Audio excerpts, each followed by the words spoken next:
할렐루야. 오늘 귀한 예배 자리에 나오신 여러분 진심으로 환영하고 축복합니다. 우리 이 시간 찬송가 545장 함께 찬양 부르심으로 주님 앞에 나아가시겠습니다.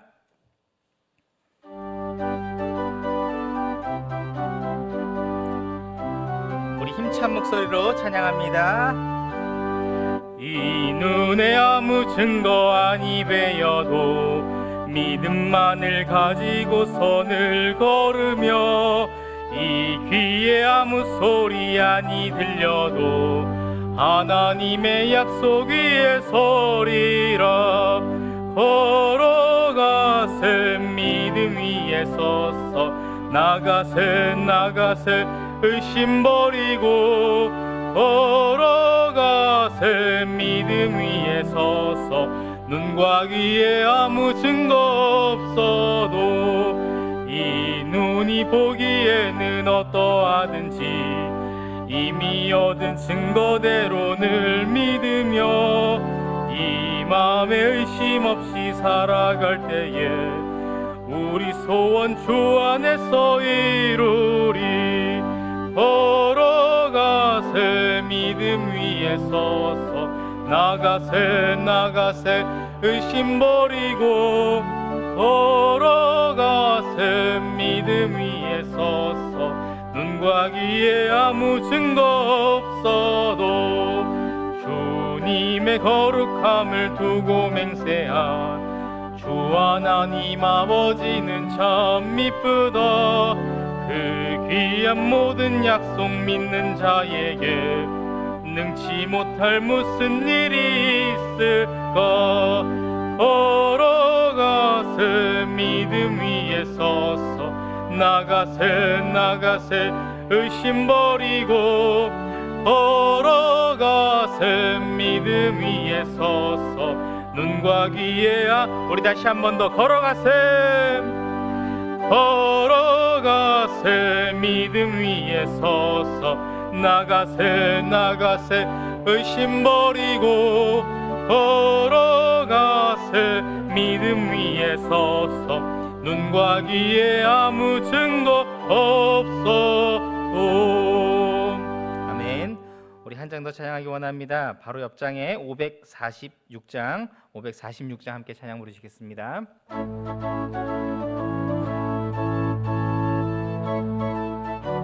우리 박수 치면서 찬양할까요? 주님 약속하신 말씀 위에서 영원토록 주를 찬송하리라. 소리 높여 주께 영광 돌리며 약속 믿고 굳게 서리라. 굳게 서리. 영원하신 말씀 위에 굳게 서리. 굳게 서리. 그 말씀 위에 굳게 서리라.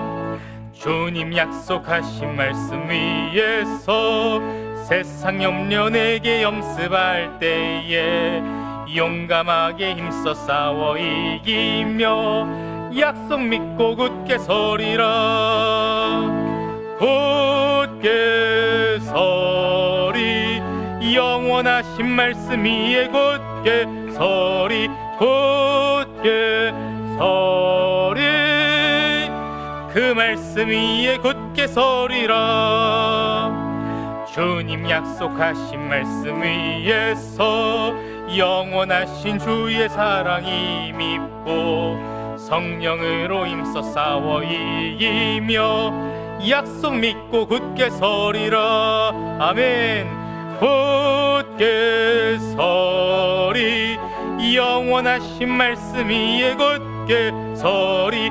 굳게 서리. 그 말씀 위에 굳게 서리라. 주님 약속하신 말씀 위에서 성령 인도하는 대로 행하며 주님 품에 항상 안식 얻으며 약속 믿고 굳게 서리라. 굳게 서리. 영원하신 말씀 위에 굳게 서리. 굳게 서리. 그 말씀 위에 굳게 서리라. 아멘. 이 시간 예배를 위해서 김은숙 집사님 나오셔서 기도해 주시겠습니다.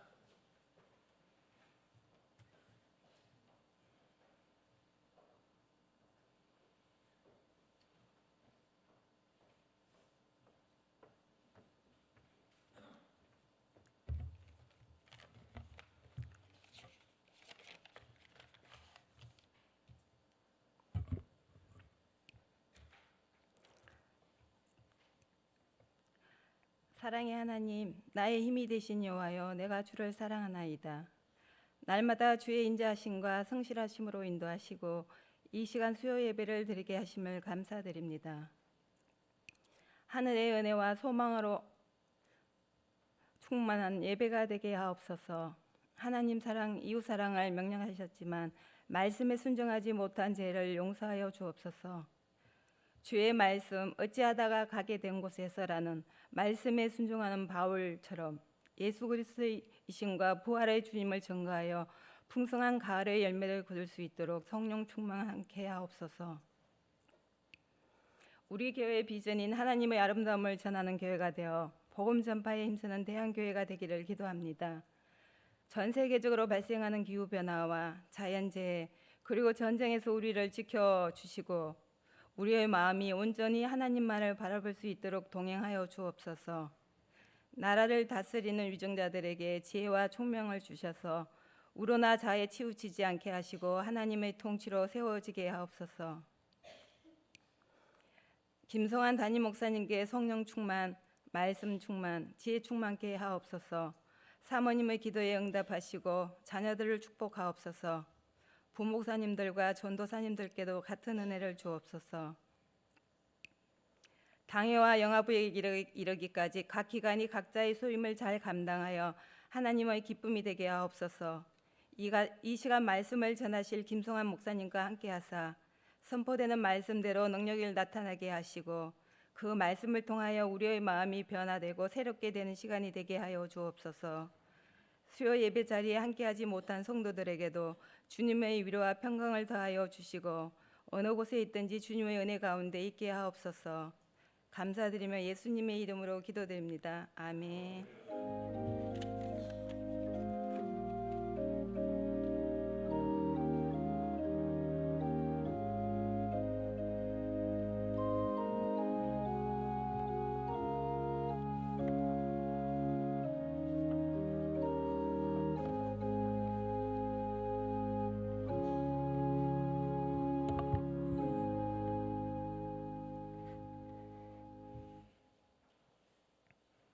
이사야 61장 말씀 같이 보겠습니다.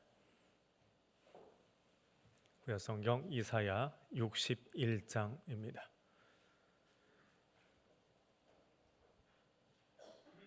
찾으셨으면 한 목소리로 같이 읽겠습니다. 주 여호와의 영이 내게 내리셨으니 이는 여호와께서 내게 기름을 부으사 가난한 자에게 아름다운 소식을 전하게 하려 하심이라. 나를 보내사 마음이 상한 자를 고치며 포로된 자에게 자유를, 갇힌 자에게 노임을 선포하며 여호와의 은혜의 해와 우리 하나님의 보복의 날을 선포하여 모든 슬픈 자를 위로하되 무릇 시온에서 슬퍼하는 자에게 화관을 주어 그 죄를 대신하며 기쁨의 기름으로 그 슬픔을 대신하며 찬송의 옷으로 그 근심을 대신하시고 그들이 의의 나무 곧 여호와께서 심으신 그 영광을 나타낼 자라 일컬음을 받게 하려 하심이라. 그들은 오래 황폐하였던 곳을 다시 쌓을 것이며 옛부터 무너진 곳을 다시 일으킬 것이며 황폐한 성읍 곧 대대로 무너져 있던 것들을 중수할 것이며 외인은 서서 너희 양떼를 칠 것이요 이방 사람은 너희 농부와 포도원 지기가 될 것이나 오직 너희는 여호와의 제사장이라 일컬음을 받을 것이라. 사람들이 너희를 우리 하나님의 봉사자라 할 것이며 너희가 이방 나라들의 재물을 먹으며 그들의 영광을 얻어 자랑할 것이니라. 너희가 수치 대신에 보상을 배나 얻으며 능욕 대신에 몫으로 말미암아 기뻐할 것이라. 그리하여 그들의 땅에서 갑절이나 얻고 영원한 기쁨이 있으리라. 무릇 나 여호와는 정의를 사랑하며 불의의 강탈을 미워하여 성실히 그들에게 갚아주고 그들과 영원한 언약을 맺을 것이라. 그들의 자손을 문나라 가운데에 그들의 후손을 만민 가운데에 알리리니 무릇 이를 보는 자가 그들은 여호와께 복받은 자손이라 인정하리라. 내가 여호와로 말미암아 크게 기뻐하며 내 영혼이 나의 하나님으로 말미암아 즐거워하리니 이는 그가 구원의 옷을 내게 입히시며 공의 겉옷을 내게 더하심이 신랑이 사모를 쓰며 신부가 자기 보석으로 단장함 같게 하셨습니다. 땅이 싹을 내며 동산이 거기 뿌린 것을 움돋게 함같이 주 여호와께서 공의와 찬송을 모든 나라 앞에 솟아나게 하시리라. 아멘. 61장 이후는 계속해서 회복의 노래 또 메시아의 노래가 연거푸 나오고 있습니다. 메시아의 노래라고 하는 것은 이제 우리들이 붙여놓은 별칭인데 그 별칭 속에서 메시아가 어떤 일을 하시는 분인가라고 하는 것이 구체적으로 나옵니다. 특별히 61장은 성경 가지고 계신 분들은 61장에 빨간 줄 하나 정도는 다 쳐놓으셨을 거예요. 유명한 구절이기 때문에 안 쳐놓은 분이 없으면 성경책이 새 거든지 안 읽었던지 둘 중에 하나밖에 없습니다. 다 쳐놓으셨을 거예요. 61장에 나오는 이 말씀은 누가복음 4장에 그대로 인용이 되어 있습니다. 누가복음 4장 16절에서 21절 말씀입니다. 우리 찾아서 같이 한번 읽어보겠습니다. 누가복음 4장 16절에서 21절입니다.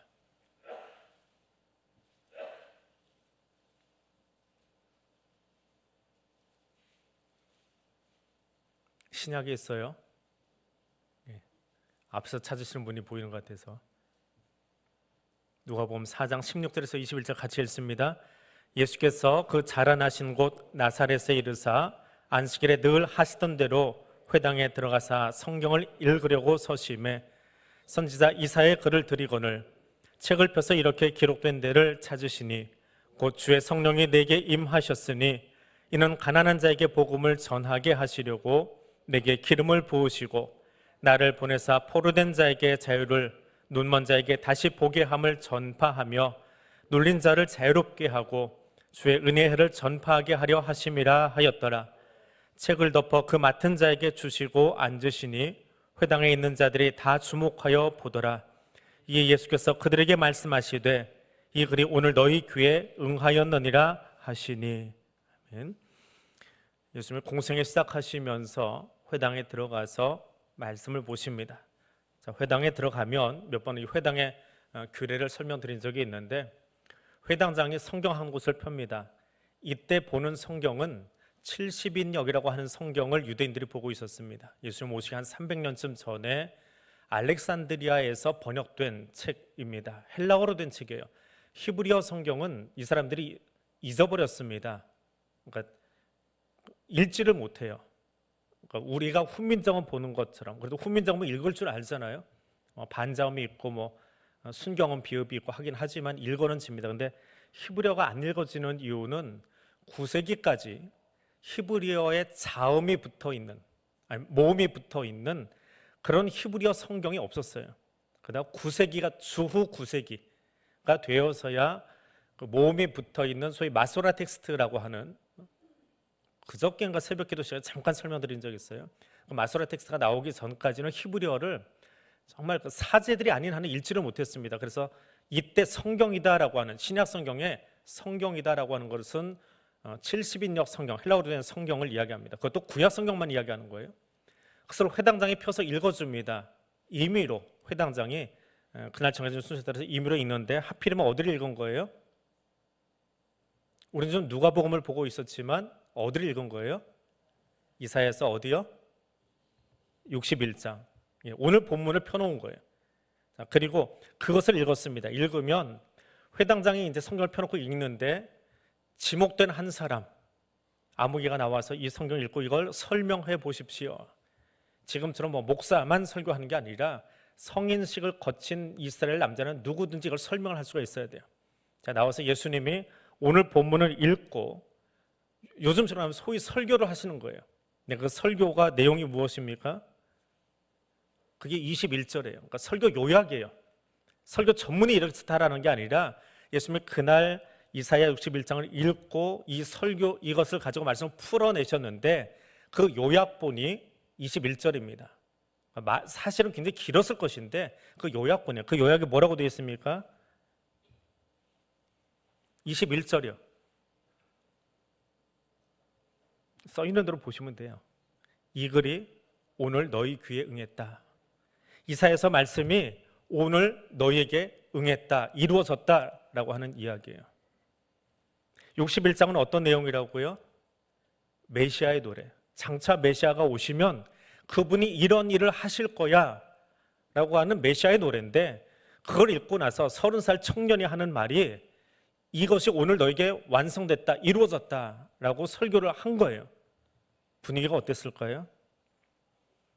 오늘 누가복음 강의는 아니니까 간단하게 얘기하면 싸했을 겁니다. 한편으로는 놀라기도 하고 메시아를 지금도 기다리고 있는 이스라엘 사람들 입장에서 21세기에도 오실 메시아, 우리는 다시 오실 메시아지만 이스라엘 사람들은 지금도 초림의 메시아, 아직 메시아가 오지 않았어요. 이스라엘 사람들에게는 2000년 정도 똑같아요. 메시아가 오실 것을 기다리고 있는데 메시아의 노래를 읽고 나서 하는 말이 오늘 임했다. 그럼 회중 속에서는 어떤 일이 벌어질까요? 메시아가 와야만 이루어지는 일인데 누가 메시아야? 어디에 메시아가 있는 거야? 라고 두리번 하는 일이 있었을 거예요. 메시아의 뜻이 뭐라고요? 기름 부음을 받은 자. 헬라어로 하면 그리스도. 대한민국에 지금 21세기 2024년에 대한민국에 메시아가 몇 명 있을까요?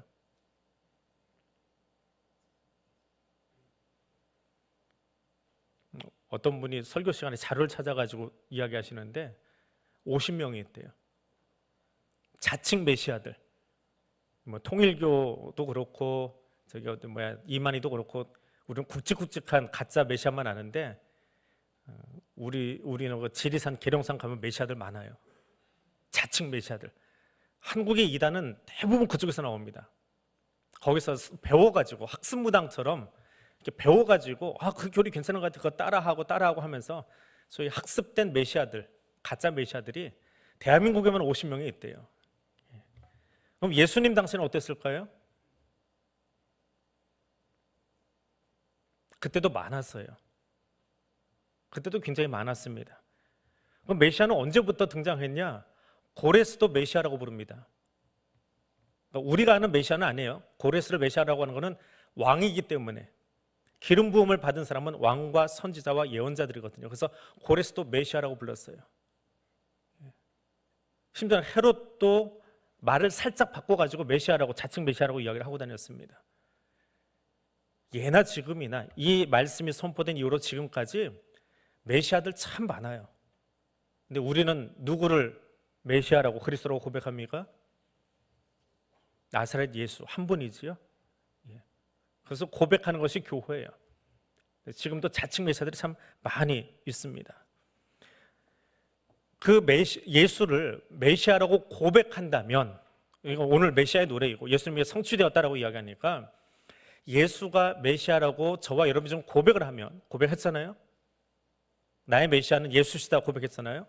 그러면 예수를 메시아라고 고백하는 사람들은 이 61장을 어떻게 보아야 되느냐라고 하는 거예요.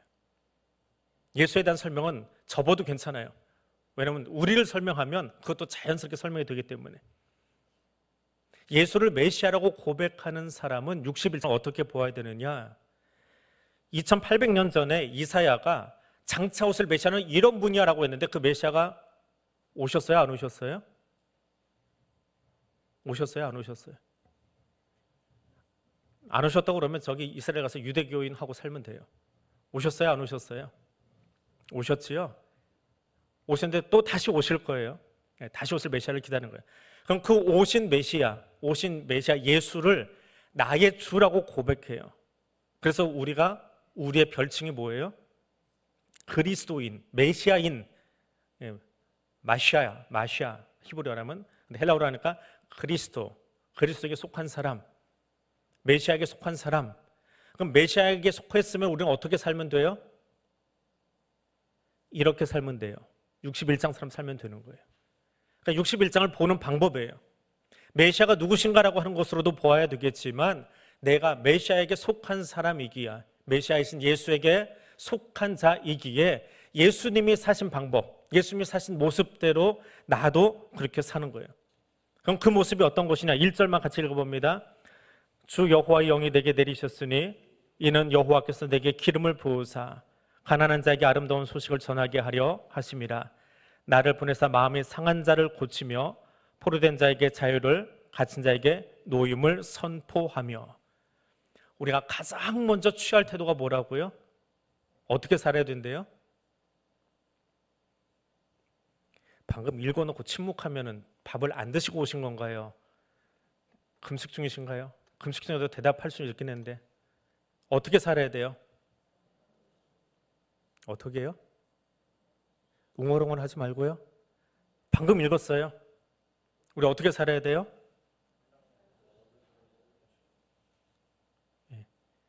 첫 줄 놓치고 두 번째 줄, 세 번째 줄 읽으면 안 돼요. 우리 성경 공부할 때 이렇게 빨리 나가시는 분들이 있어요. 제가 늘 하는 얘기지만 성경을 읽으면서 급하게 내 머릿속에 아는 거 얘기한다고 미리 저 결론 얘기하려고 하는데 그렇게 읽지 마세요. 첫 줄만 보세요. 제일 첫 번째 첫 문장 뭐로 되어 있어요? 주 여호와의 영이 내게 내리셨으니. 1절 이하에 1절 이 제일 첫 번째 구절 이하에 이 모든 일을 하려면 예수님도 마찬가지예요. 이 모든 일을 하려면 조건이 하나 있어요. 뭐가 있어요? 주의 영이 내게 임하셔야 돼요. 요즘 우리식으로 이야기하면 이건 이제 구약의 표현이니까 우리식으로 이야기하면 어떻게 하면 돼요? 성령 충만하면 되는 거예요. 성령으로 말미암지 않으면 가난한 자 돕는 것, 그 NGO 단체 일하는 거예요. 누구 가서 위로해 주는 것, 그건 상담사의 일 하는 거예요. 그들도 열심히 더 잘해요. 우리보다. 돈도 많고요. 재능도 많고요. 기술도 많아요. NGO 단체들 우리보다 돈도 더 많아요. 어쩜 우리 교회보다 재정 능력이 더 탄탄해요. 더 그런 쪽에 탁월한 재능들을 가진 사람들이 있어요. 근데 교회는 똑같이 누군가를 도와도 똑같이 누군가를 위로해도 달라야 돼요. 어떤 면에서요? 성령 충만함 때문에요. 우리가 가장 먼저 해야 될 것은 성령 충만함이에요. 성령으로 말미암지 않고 하는 모든 일은 다 내 자랑이에요. 성령으로 말미암지 않고 봉사하고 성령으로 말미암지 않고 헌신한다라고 하는 모든 것은요, 알고 보면 다 내 자랑하고 싶은 거예요. 성령 충만하지 않으니까 해놓고는 뭐해요? 나 안 알아준다고 삐져요. 왜요? 성령으로 안 했거든요. 성령의 도우심을 받아서 성령의 능력으로 찬양하고 성령의 능력으로 말씀 전하고 성령의 능력으로 봉사하지 않으니까 뭘로 하는 거예요? 능력이 누구한테서 나오는 거예요? 내 능력, 내 재능, 내 달란트로 찬양하고 내 기술로 설교하고 내 힘으로 봉사하니까 힘들어서 봉사하는데 안 알아주니까 뭐예요? 삐지리들 되는 거죠. 토라지는 거죠. 안 알아줬다고. 근데 봉사는 열심히 했는데 성령의 능력으로 했어요. 내 힘으로 한 것이 아니라. 그럼 내가 자랑할 게 뭐가 있어요? 열심히 설교하고 파김치돼서 내려가는데 내 힘으로 한 것이 아니라 성령이 도와주셔서 했어요. 그럼 누가 한 거예요? 성령님이 하신 거잖아요. 근데 내가 왜 자랑하고 내가 왜 영광을 줘야 돼요? 열심히 헌신했는데 내가 헌신한 것이 아니라 성령이 나를 도와주셔서 내 안에 충만함으로 나를 헌신케 하셨어요. 그럼 내가 한 거예요? 그분이 시키신 거예요? 성령이 내 안에서 나를 사용하셔서 헌신하게 하신 거잖아요. 자랑할 게 없지요.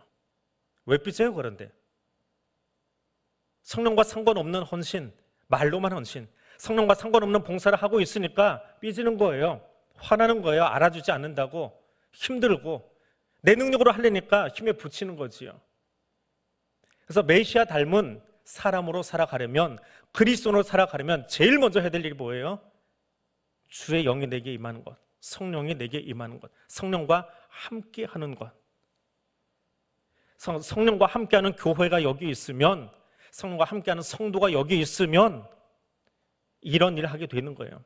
그 밑에는 그냥 자연스럽게 읽어져요. 성령은 이런 일을 하신 분이거든요. 내가 하려고 애를 쓰는 것이 아니라 성령님이 내 안에 계시면 그분은 늘 이걸 하고 싶어 하세요. 근데 누구 안에서 누구와 함께 하느냐일 뿐이에요. 그분이 우리 안에 계시니까 가난한 자를 찾아가게 하고 마음의 상처 입은 자를 찾아가게 하고 포로된 자들을 찾아가게 하고 그들을 위로하게 하고 그들을 고치게 해요. 내게 능력이 있는 것이 아니에요. 나는 그런 능력 없어요. 근데 그분이 하세요. 그분이 하신다고요. 중요한 것은 성령입니다. 성령이 없으면 자기 필요한 것만, 자기 안위만, 교회 다니면서도요, 내 편한 것만 찾는 사람들이 있어요. 나 알아주는 것, 내 편리함, 나를 위해서 교회가 일을 해줘야 돼요. 왜요? 성령의 힘으로 하지 않거든요. 내 힘으로 하고 내 이름 드러나야 되고 내가 일한 뭔가 결과물이 나와야 되니까 지치기도 하고 힘들기도 하고 그거 생색내야 되니까 평생 봉사해도 평생 힘든 거예요. 성도로 살아감은, 그리스도인으로 살아감은 제일 중요한 것이 성령의 능력으로 하는 거예요. 성령은 어떤 분이요? 우리가 아는 대로 그분은 위로자예요. 성령 그분이 위로자예요. 위로자인 그분이 내 안에 들어서 나를 사용하시니까 나는 어떻게 살아가요? 위로 받으려고, 알아줌을 당하려고 사는 것이 아니라 알아주려고 찾아가고 위로하려고 찾아가고. 왜 저 사람은 그렇게 못 살아요? 저 사람 성령 없나 봐요? 그렇게 판단하지 마세요. 그러라고 하는 얘기 아니니까. 성령님이 내 안에 계시면 그분이 하시는 대로 사는 거예요. 위로자인 성령의 능력으로, 보혜사인 우리와 함께하는 그 성령의 모습으로 내 옆 사람과 함께하고 그를 찾아가 위로하고, 그것이 성령 충만한 사람이에요. 성령 충만한 사람은 한마디로 얘기하면 타자를 위해서 살아가요. 나를 위해서 사는 것이 아니라 타자를 위해서 살아요. 성령이 왜 우리 안에 계세요? 주님 오실 때까지 우리가 믿음 잃어버리지 아니하고 그거 지키고 살아갈 수 있게 하려고 내 안에 계시는 거잖아요. 그것이 성령이 하는 일이거든요. 그분이 내 안에 계신 것은 나를 위해서 내 안에 계시는 거예요. 마찬가지예요. 그분이 내 안에 계시니까 나는 타자를 위해서 살아가는 거예요. 나를 위해서 사는 것이 아니라. 그분이 그렇게 하시거든요. 그분이 그렇게 행동하시거든요. 그렇게 살아가면 성령이 내 안에 계셔서 충만해서 그분이 원하시는 모습으로 살아가기 시작하면, 1절의 삶을 살아가면 어떻게 됩니까? 3절입니다. 3절 같이 읽습니다. 무릇 시온에서 슬퍼하는 자에게 화관을 주어 그 죄를 대신하며 기쁨의 기름으로 그 슬픔을 대신하며 찬송의 옷으로 그 근심을 대신하시고 그들이 의의 나무 곧 여호와께서 심으신 그 영광을 나타낼 자라 일컬음을 받게 하려 하심이라. 성령이 안에 들어오시면, 성령이 교회 안에 계시면, 그래서 그 성도와 그 교회와 함께 하시면 그 성도로 말미암아서, 그 교회로 말미암아서 슬픔이, 죄 같은 것들이 화관으로 바뀌고 기쁨으로 바뀌고 찬송으로 바뀌게 되더라라고 하는 거예요. 예수님이 계시면, 예수님이 우리 안에 계시면, 예수의 영이 우리 안에 계시면 내가 서 있는 곳에 슬픔이 물러가고 기쁨이 오게 돼 있어요.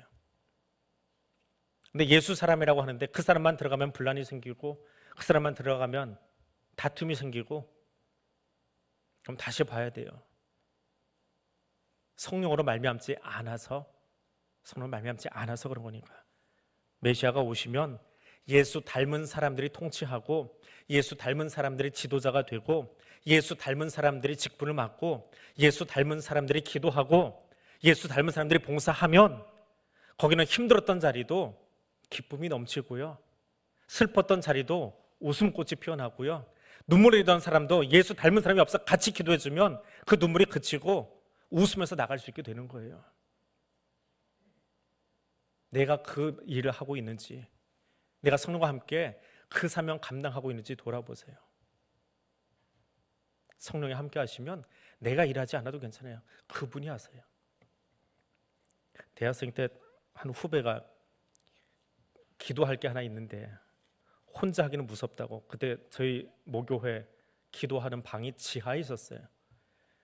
근데 평일에 와서 혼자 지하로 들어가서 기도를 하려니까 거기가 좀 무섭다고, 간혹 기도하시는 분들이, 영분별 하시는 분들이 그 방에 들어가면 이렇게 뱀이 기어다니는 게 보인대요. 기도를 방해하려고. 그 얘기를 어디서 이 아이가 들은 거예요. 그래가지고 형 무서운데 뒤에서 기도하는 것 좀 도와달라고 해서, 뭘 어떻게 도와? 그런 부터 처음 들어봤어. 어떻게 그랬대? 그냥 뒤에만 있어 달래. 무서우니까 이제 뒤에 한 사람 더 있으면 좋겠다라는 생각을 했나 봐요.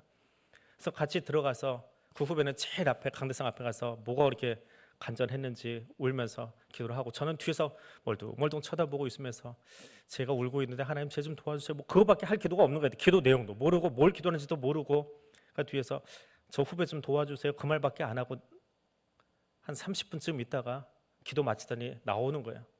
형 기도 끝났어요. 올라가요. 그래서 올라오면서 하는 이야기가 그래요. 기도를 하고 있는데 처음에는 노 권사님들이 하신 얘기가 생각이 나서 혹시 나한테도 뱀이 보일까 봐, 혹은 누가 기도를 방해할까 봐 무서웠대요. 기도를 한참 하고 있는데, 그래서 소리는 안 나고 처음에는 울기만 하고 있는데 어깨에 누군가가 자기를 딱 붙잡아주고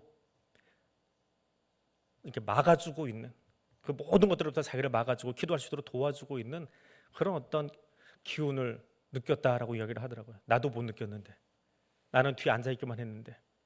누가 하시는 거예요? 성령님이 하시는 거예요. 제가 한 게 아니고요. 성령님이 협력하여 기도하게 하시는 거예요. 우리는 그렇게 기도를 도와주는 사람이 돼야 돼요. 누군가 아플 때 중보기도 합시다. 내가 그래서 알지도 못하면 뭘 기도해? 그런 네 가지 없는 소리를 하지 마시고, 간혹 그런 분들이 있어서 하는 얘기예요. 예. 얼핏 그 얘기를 듣고는 얼마나 화가 나든지. 기도는 그렇게 하는 거 아니에요. 나와 상관없어도 하는 거예요. 내가 알지 못하는 나라여도, 그러니까 앞서 이야기해 주잖아요. 이런 나라 위해서 기도합시다. 이런 선교사님 위해서 기도합시다. 선교제 이런 내용이 있습니다. 가보지 않았어도. 볼리비아 가보신 분 몇 번 안 계시잖아요. 그러니까 설명해 드리잖아요. 얼굴 잘 보지도 못했잖아요. 그래서 설명해 드리잖아요. 그러면 하세요. 그러면 나는 여기서 입술만 움직이고 있는데 성령님이 거기 찾아가셔서 일하세요. 누가 하시는 거기 때문에 우리의 기도를 도우시는 분도 성령님이시고요. 그 기도에 응답해 주시는 분도 성령 하나님이세요. 그분이 하시는 거예요. 내가 하는 게 아니고요. 내가 아는 사람, 내가 좋아하는 사람, 나와 친한 사람하고만 기도하지 마세요. 열방을 위해서 기도하세요. 그렇게 기도할 때에 슬픔이, 눈물이 찬송의 옷으로 다 바뀌게 되어지더라. 그리고 그 모습을 보니까 세상 사람들이 보기 어떻겠어요? 메시아에게 속한 사람들, 그리스도인들이 앉아있기만 하면 그 자리가 기쁨으로 바뀌는데, 그 자리에 슬픔을 잔뜩 짊어지고 어깨 웅크리고 들어갔던 사람들이 기쁨의 화관을 쓰고 나오고 있는데 어떻겠어요? 4절 5절의 말씀처럼 이방인들이 몰려들게 되어 있습니다. 이 일을 하는 사람이 누구라고요? 메시아에게 속한 사람, 그리스도인. 6절입니다. 6절 같이 읽습니다. 오직 너희는 여호와의 제사장이라 일컬음을 받을 것이라. 사람들이 너희를 우리 하나님의 봉사자라 할 것이며 너희가 이방 나라들의 재물을 먹으며 그들의 영광을 얻어 자랑할 것이니라. 이 일을 하는 사람을 성경은 제사장이라 봉사자라 부릅니다. 신약에 와서는 어떻게 이야기해요? 너희가 왕 같은 제사장이라. 왕 같은 제사장은 어떤 사람이요? 성령 충만한 사람이요. 성령 충만한 사람이 왕 같은 제사장 하는 거예요. 성령 충만함 모르고 왕 같은 그것만 좋아가지고 왕임내하고 어깨에다가 힘주고 거드름 피우고 다니는 거 아니에요. 성령 충만한 사람은요, 왕 같은 제사장 되어서 가로막아서서 기도해요. 제사장 찾아오는 사람이 누구예요? 멋있고 잘나고 똑똑하고 행복한 사람들인가요? 인생의 무게 짊어지고 지질이 공상으로 살다가 이런 죄 저런 죄 짓고 있다가 내 힘으로 해결이 안 되니까 하나님 용서해 주세요. 눈물 펑펑 쏟으면서 자기 대신 죽을 양 한 마리, 소 한 마리, 비둘기 한 마리, 가난해서 산비둘기 한 마리 들고 와가지고 이거 제물로 드릴 테니까 이 머리다가 안수하고 얘 대신 죽여주세요. 그리고 나 좀 살려주세요. 그 울고 있는 사람들, 제사장이 그 이스라엘 백성 이름 다 알까요? 몰라요. 어쩌면 나와 상관없는 사람일 수도 있어요. 평생 처음 보는 얼굴일 수도 있어요. 근데 들고 오면 제사장은 어떻게 해요? 그 나쁜 놈 위해서 기도해 주는 거예요. 그 죄인 위해서 기도해 주는 거예요. 기도해서 그 죄인이 살아나도록, 그 죄인의 예배가 진정한 예배가 되어서 오늘 이 제사 들고 나가서는 들어올 때는 눈물 흘리고 들어왔는데 나갈 때는 웃으면서 나갈 수 있도록 해주는 것이 누구예요? 그게 제사장이에요. 그게 저와 여러분의 역할이라고요. 그게 그리스도인의 역할이라고요. 그리스도인은 똑똑하고 행복하고 의인인 사람 만나는 게 아니에요. 죄인들 만나는 거예요. 이 세상에 가장 못난 이들 만나는 거예요. 죽지 못해 살고 있는 사람들, 죄로 말미암아서 통곡하고 있는 사람들이 그 앞에서 울고 있으면 그들을 대신해서 걸어막아서서 기도해 주는 거예요. 저런 나쁜 놈 하는 게 아니라 하나님 저 사람을 구원해 주세요라고 기도하는 거예요. 그게 제사장의 역할이에요. 그게 저와 여러분의 역할이라고요. 타자를 살리는 나라, 타민족을 살리는 나라, 우리가 여기 있기 때문에, 우리가 여기 교회를 세우고 여기 있기 때문에, 우리가 그리스도 이름으로 여기 있기 때문에 우리 옆에 사람들이 오면 우리가 제사장 역할을 해줌으로 말미암아서, 내가 똑똑해서 배워서 하는 거 아니에요. 신학교 나와서 하는 거 아니에요. 성령님이 내 안에 계시니까, 그분이 원하시니까, 그분이 나를 통해서 기도하게 하시니까, 중보하게 하시니까 그 일 하면 옆에 있는 사람들이 살아나는 거예요. 하나님은 그 마음을 가지고 지금 우리 안에 와 계세요. 그 마음으로 우리를 지금 움직이려고 하고 계시는 거예요. 내가 살아온 내 평생에 50년의 경력 가지고, 60년의 경력 가지고, 70년의 경력 가지고 살지 마세요. 하나님 아버지의 마음이 지금 무엇인지 알고 그 마음을 여기다 담고 사세요. 그분의 마음으로 세상을 위해서, 정말 나하고 맞지 않는 그 사람 위해서요. 쳐다보기도 싫은 그 사람 위해서요. 왜? 제사장이니까요. 세상에 찾아온 그 죄인들 보면 마음이 좋겠어요? 맨날 왔던 사람 또 오고, 어제 지은 죄 가지고 또 오고, 그저께 지은 죄 가지고 또 오고. 그래도 그를 위해서 기도하는 거예요. 왜요? 제사장이 인품이 뛰어나서요? 아니요, 저는 그렇게 인품 뛰어나지 않아요. 누가 그래요? 하나님이 우리를 길이 참아주시기 때문에. 우리를 길이 참아주시는, 요즘 새벽기도 때 계속 보고 있는 호세아 하나님, 그 인애의 하나님, 변치 않은 사랑으로 나를 사랑하시는 그 하나님의 영이 이 안에 계시니까 내 힘으로는 못해요. 미워서 못해요. 짜증나서 못해요. 어떻게 맨날 똑같은 짓 하고 와서 교회에서 잘못했다고만 하고 있어요. 근데 성령님은요, 그렇게 이야기해도 참아주세요. 찾아오기만 하면 기뻐하세요. 또 왔구나. 그래도 안 잊어버리고 왔구나. 또 왔구나. 회개하고 돌아오면 받아주세요. 그분이 내 안에서 받아주시는 거예요. 나는 그분을 대신할 뿐이에요. 우리는 그걸 대신하는 거예요. 내가 인품이 고결해서 그러는 것이 아니에요. 우리의 인품은 다 죄인의 인품이에요. 그러나 성령님이 우리 안에 계시니까 그 일 할 수 있는 거예요. 나를 위해서 살지 마시고, 나를 위해서 쟁여두지 마시고 타자를 위해서 살 수 있기를 원합니다. 아무리 많이 쟁여놓으면 뭐합니까? 주님 이야기하신 것처럼 오늘 밤에 불러가시면 다 내 것이 아닌데, 주님이 오늘 불러가시면 우리 안에 이 일을 가능하게 하시는 분은 성령님이십니다. 그 성령을 누구에게 부어주세요? 답을 모르면 답안지를 보여드릴게요. 요엘 2장 28절 29절입니다. 요엘 2장 28절 29절 저 화면에 띄워드릴게요. 같이 읽겠습니다. 그 후에 내가 내 영을 만민에게 부어주리니 너희 자녀들이 장래일을 말할 것이며 너희 늙은이는 꿈을 꾸며 너희 젊은이는 이상을 볼 것이며 그때 내가 또 내 영을 남종과 여종에게 부어줄 것이며. 주의 성령을 누구에게 주신다고요? 만민에게요. 목사에게만 주시겠대요? 장로니까 2배 주시겠대요? 집사는 절반만 주시겠대요? 아니요. 누구에게요? 만민에게요. 아니 나는 나이가 들어서 영빨이 흩어졌나 봐. 아니요.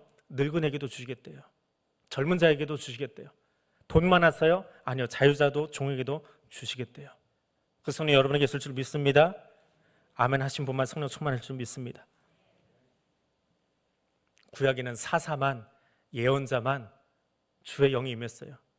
그러나 지금 우리는 이 구약의 말씀이 완성된 시대를 살아가고 있는 사람들이에요. 주의 영이 누구에게 있다고요? 모든 사람에게. 오늘 여러분에게 주의 영이 함께 하심을 믿습니다. 그 마음으로 사십시오. 그 영이, 그 주의 영이 내게 오셔서 가르쳐주고 계세요. 예수님이 너를 위해서 그 몸을 찢으시고 그 피를 흘려주셨는데 배웠지? 이것만 배우면 돼? 너 어떻게 살래? 그걸 내게 말씀해 주시는 분이 성령님이세요. 그게 예수의 영이에요. 예수님이 너를 위해서 대신 죽고 너를 위해서 그 몸을 다 찢었어. 넌 어떻게 살래? 너도 찢어야지. 너도 누구 사랑하기 위해서 피 흘려야지. 내 것 챙기는 사람 되지 말고 피 흘리고 손해보고 다 흘려놓고 하니까 좀 아까운 것 같지만 그래도 그렇게 사는 게 예수의 사람으로 살아가는 거예요. 그들이 예수의 사람이에요. 그렇게 살아가는 모습을 보니까 어떤 일이 생겨납니까? 9절입니다. 그들의 자손을 문나라 가운데서 그들의 후손을 만민 가운데서 알리리니 무릇 이를 보는 자가 그들은 여호와께 복받은 자손이라 인정하리라.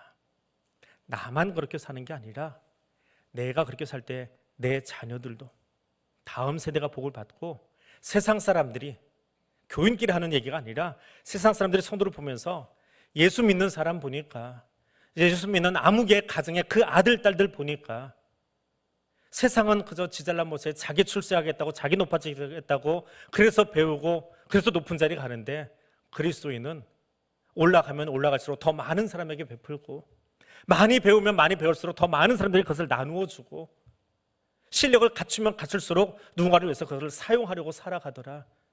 그 아버지의 그 아들이고 그 어머니 그 딸이더라. 저 사람 보고 나도 교회 나가고 싶다.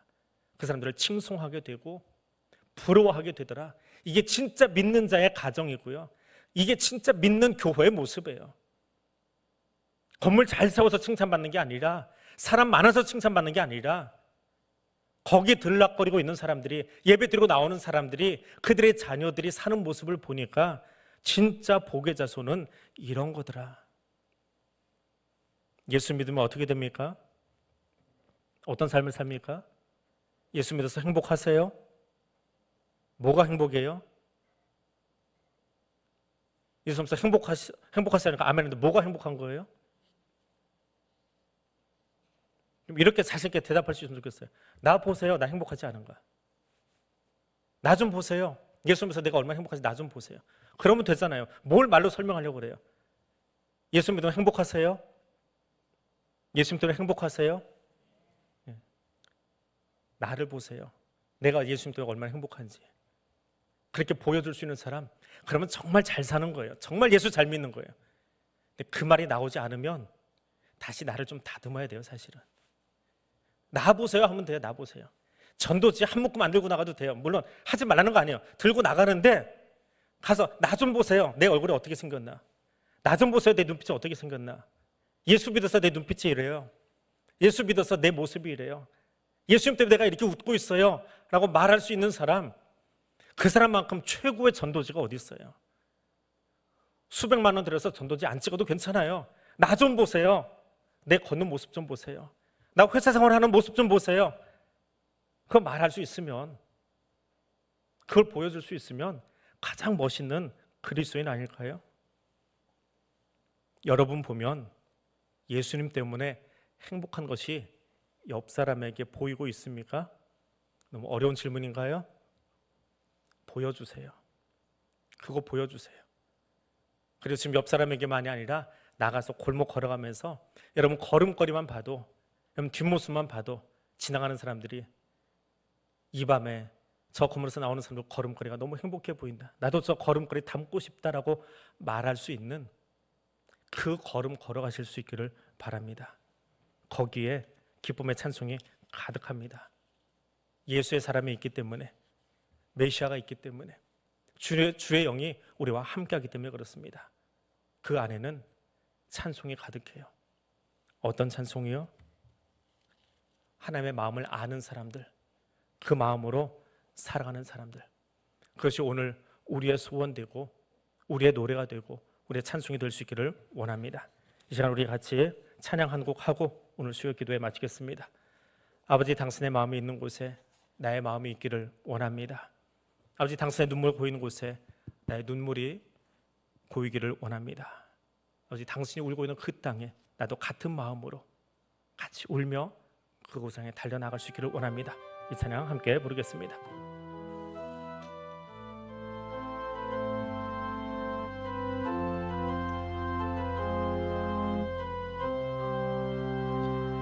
아버지, 당신의 마음이 있는 곳에 나의 마음이 있기를 원해요. 아버지, 당신의 눈물이 고인 곳에 나의 눈물이 고이길 원해요. 아버지, 당신이 바라보는 영혼에게 나의 두 향하길 원해요. 아버지 당신이 울고 있는 어두운 땅에 나의 두 발이 향하길 원해요.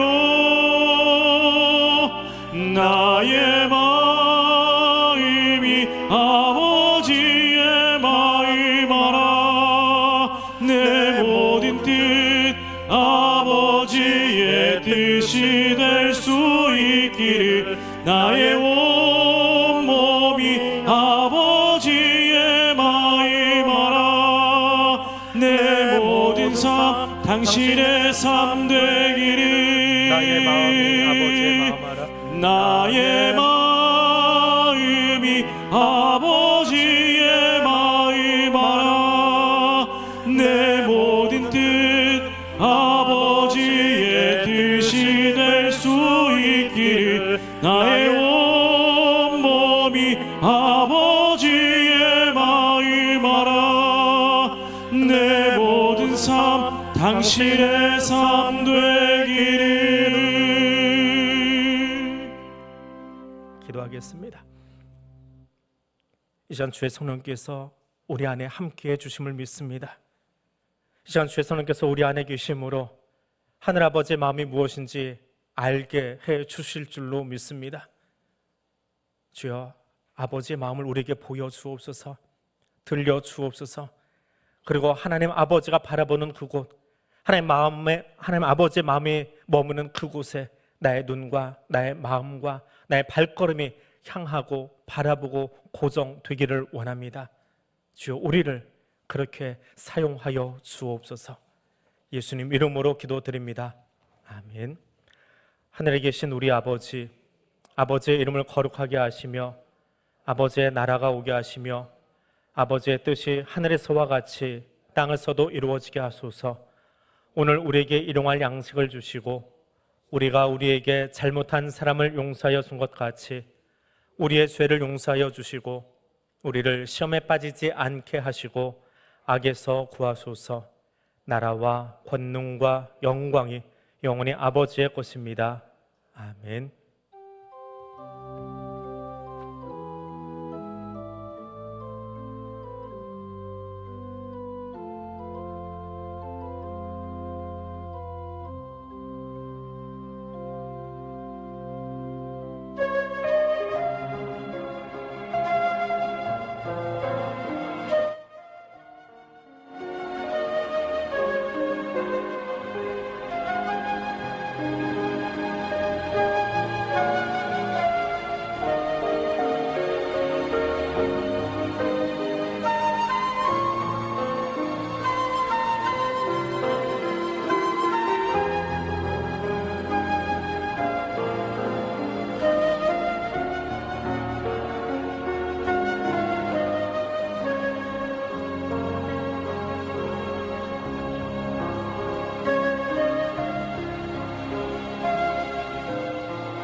주